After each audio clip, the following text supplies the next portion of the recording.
Hi, this is the Project Spark Alphabet. I'm Lady Lex UK, and today we're doing the letter X. Now, there are no X props or brain tiles, so I'm having to be a bit creative. And so I've picked Xmas for my prop and XP for my brain tile. So let's start off with our Xmas props. Now, I know it's still a bit early for Christmas, but it's just around the corner and the shops are already filling up with Christmassy stuff. So let's start with Project Spark and make it all Christmas. So here I have my rather thin Santa outfit.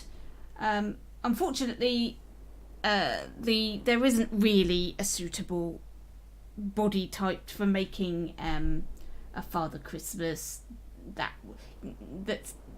we could do with a fatter version of this, really, because this is a pretty good outfit for Santa, because he's got that the white and the red here and the belt and the shoes and everything. It all looks good. It's just he's a bit thin.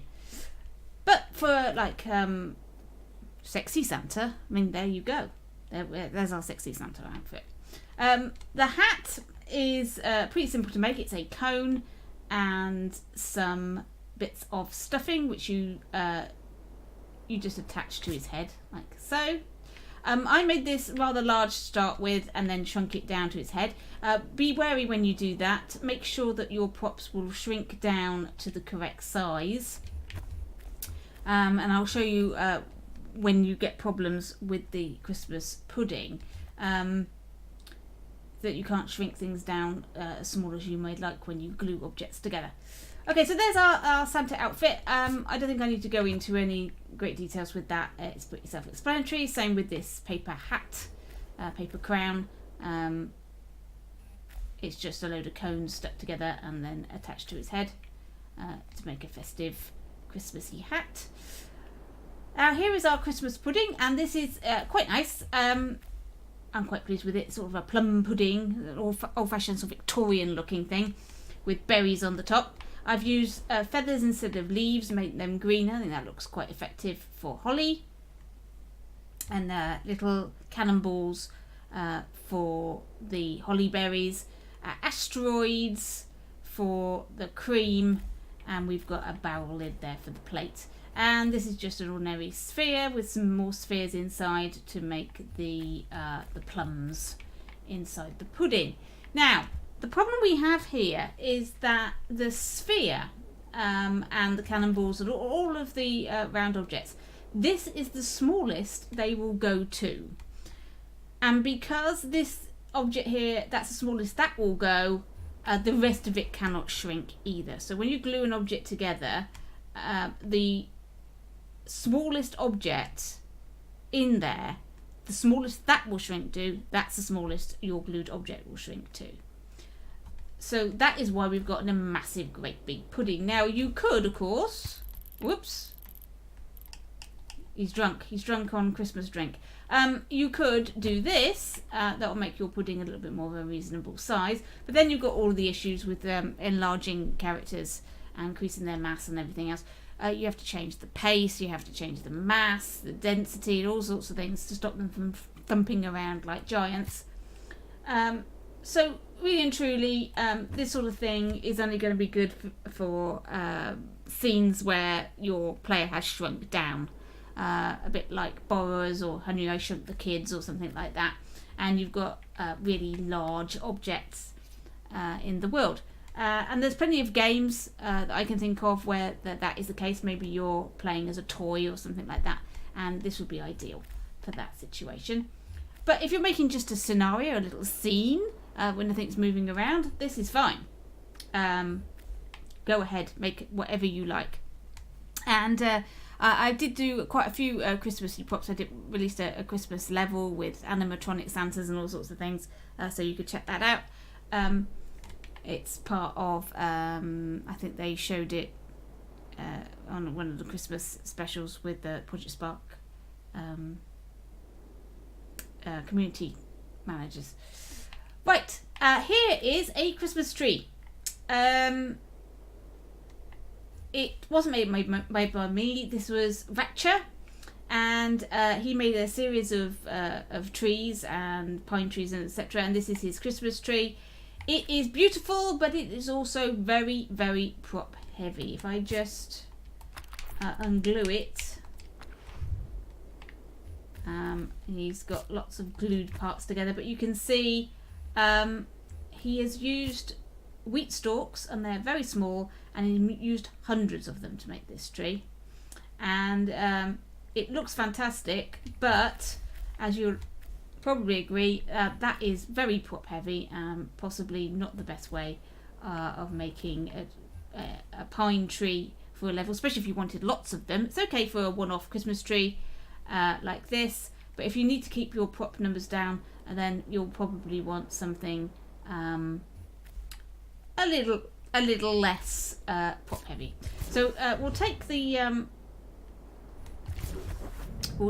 the log, and we'll use that for the base to make our own tree.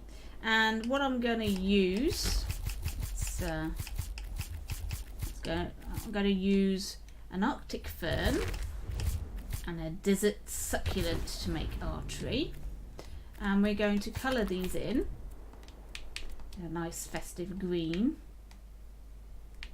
I did another level on Christmassy trees and lights and things before.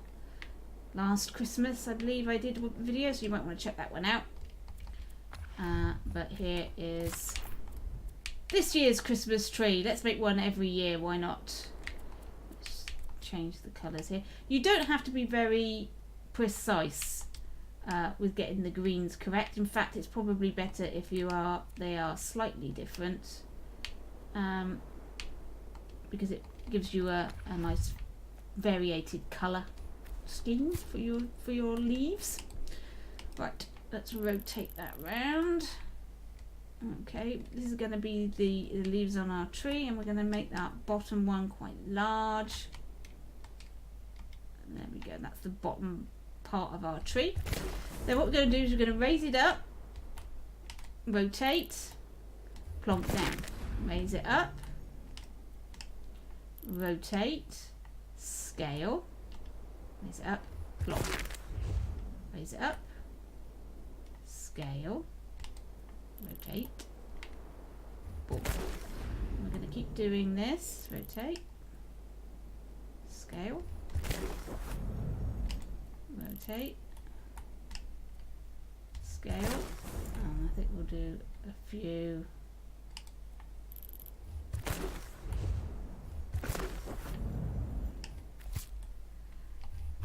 Okay, I think that's probably high enough. And then we're going to stick our succulent on the top to give it that top of the Christmas tree look. There we go, there's our Christmas tree. And you can add fairy lights to it. Just pop them on like this, or you can put single. Let's do that. There we are. You can put single lights or whatever on there. Like I said, there's another video that I did last Christmas on Christmas tree lights that you might want to look at, so you can actually have active lights on your tree. But there we go, there's a nice quick simple Christmas tree idea. Also for fern trees, for Christmassy scenes, you can also use, and if you want to put snow on there,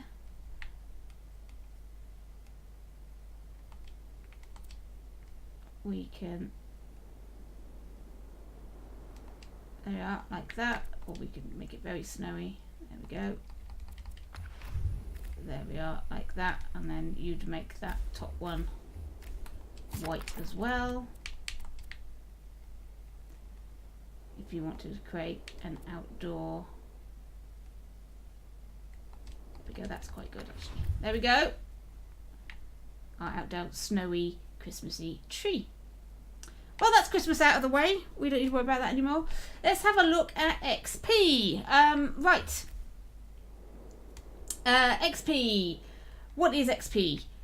In many games, when your player does things, they get experience points, XP.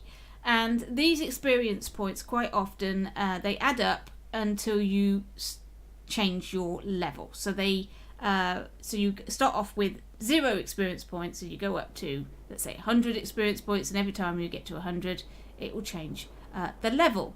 So you get that's the mechanic for leveling up your character, and every time you level up your character you might get special powers or increased health or whatever you want in your game. So I've devised a very simple XP system here. So I've got some props here. Here is a sword, and when you interact with that sword, the player's XP variable is going to increment by 10 points. So when you pick up that sword, you're going to get 10 XP added to your player. And with the heart, it's 5. And when you open the chest, you get another 5 XP. And in the player's brain, let's have a look and see what we've got. Okay, so this is a debug thing that you might want before you give it to your friends to play. This allows you to increment your level artificially, so you don't have to fight things and pick things up. You can just increment the level by pressing your right trigger, and then you remove this bit of code before you give the game to somebody. Right. We're going to set our level to 1 to start with, so you're level 1 to start, and our XP will be 0. And also, when we increase our level, we're going to play the level up champion special effect on our player. And we've got a little bit of code here that I'm going to talk about in a minute, but let's go down here. We're going to display our health as normal, and then I've got a XP vector variable. This is just going to tell the code where to place this meter. If you look at my website, projectspark.co.uk, there's plenty of tutorials about vector variables if you're confused about it. This is just putting a position on the screen where I'm going to put my XP meter, and this is where I'm going to put my level display. And so we're going to display the XP meter, and it's going to be our XP variable. We're going to set a maximum for 20, and we're going to put it at the XP vector position, and we're going to make it green, and I'm just scaling down that meter so that it's slightly smaller than the default. And we're going to display the level at our level position. Now, as you saw with the props, we also have some enemies that we're going. When you attack an enemy and it is killed, we're going to increase your XP that way. So when you attack hits, so when you hit an enemy and it dies, then your XP is incremented by 5. So you don't get XP of 5 every time you hit an enemy, but if you hit the enemy and then it dies, then you'll get some XP. And this is the code. So when you start, that the XP is greater than or equal to 20, then we're going to level up. So we're going to put our level incremented by 1. And then we're going to reduce our XP by 20. Now, I could have put XP equals 0 here, but there might be an instance where you'll pick something up and you'll go over 20, in which case you want to keep that little extra bit of XP for your next level. So that's why we've done that rather than equals 0. So that's going to set the XP back down to 0 every time you level up, so you can start again and increase your meter. So let's see it working. So here's our player, and you can see there's this health modder, and the XP is the sort of greyed out meter underneath. Let's pick up our sword, and you can see immediately I gained quite a lot of XP for picking up that sword, and the green meter has now filled in a bit. Let's Do that, and that has filled up even more, and we'll open the chest. And a special effect played on us because we leveled up, and we are now level 2. And as you can see there, our sword has changed colour. We now got a red sword. Let's go and kill some goblins.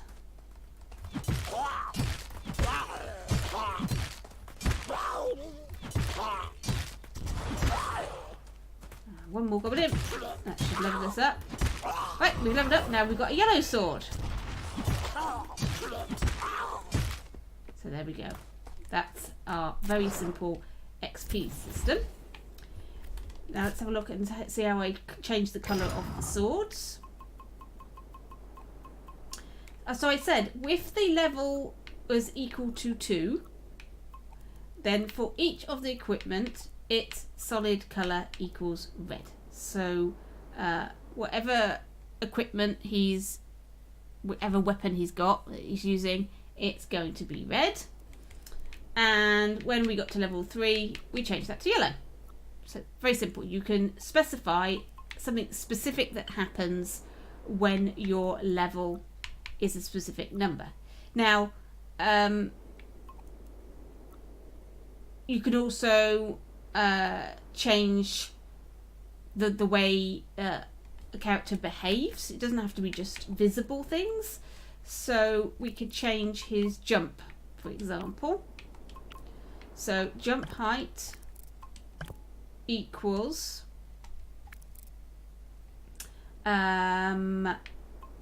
let's change his jump height to 10.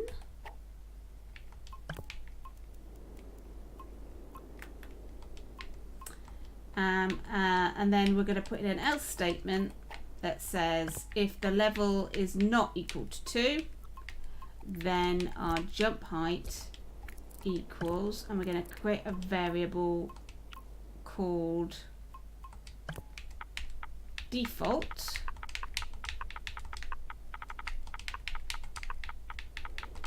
jump height.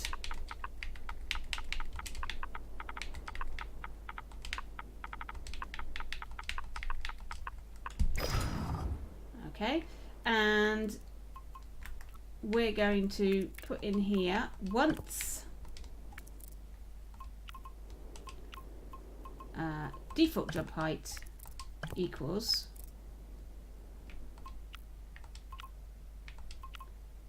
jump height. So when you first start the game, whatever the jump height of our player actually is, we are going to set that default jump height variable, and instead of equaling 10, we're going to increment by 10. So let's see what that does.